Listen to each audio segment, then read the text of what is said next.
DBC নিউজের সংবাদ প্রচারের ২ মাস পর যাত্রাপালার সেই অসহায় মন্ত্রীর পাশে দাঁড়ালেন উপজেলা প্রশাসন। ডিবিসি নিউজ সাংবাদিকরা এ করার ধরন থেকে উপজেলা থেকে আপনার পৌরসভা থেকে আপনার ইউনো সাহেব এসে আমাকে কিছু খাবার কিছু পয়সা দিয়ে উপকার করে গেল।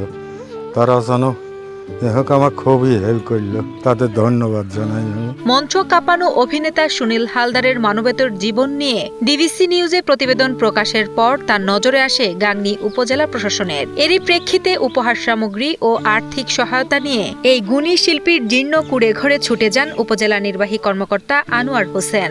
সংবাদ প্রচারের পর উপজেলা প্রশাসনের কাছ থেকে আর্থিক সহায়তা পেয়ে ডিবিসি নিউজের প্রতি কৃতজ্ঞতা প্রকাশ করেছেন এই শিল্পী।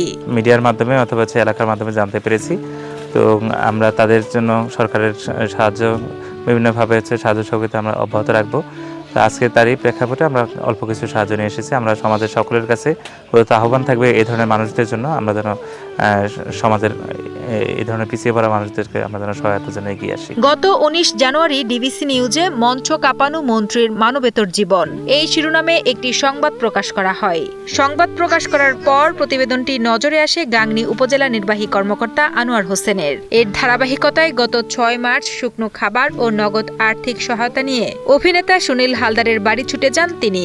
সেখানে গিয়ে এই গুণী শিল্পীর ব্যক্তিগত খোঁজ খবর নেন এবং তাৎক্ষণিক সহায়তা প্রদান করেন। এ সময় উপজেলা নির্বাহী কর্মকর্তা জানান, সমাজের সংস্কৃতি ও ঐতিহ্য ধরে রাখতে শিল্পীদের অবদান অনস্বীকার্য। তাই তাদের দুঃসময়ে পাশে দাঁড়ানো সবার নৈতিক দায়িত্ব।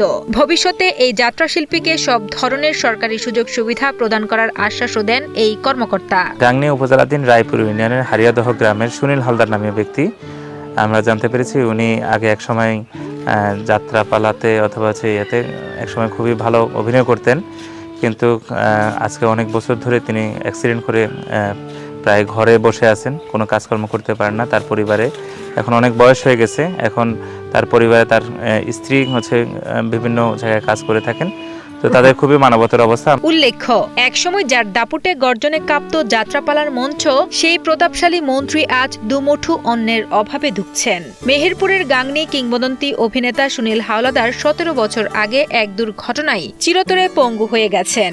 রাজকীয় জৌলুস হারিয়ে এখন তার ঠাঁই হয়েছে এক জীর্ণ কুঁড়ে ঘরে। অসুস্থ স্বামীর মুখে খাবার জোগাতে ইটের ভাটায় শ্রমিকের কাজ করছেন তার বৃদ্ধা স্ত্রী।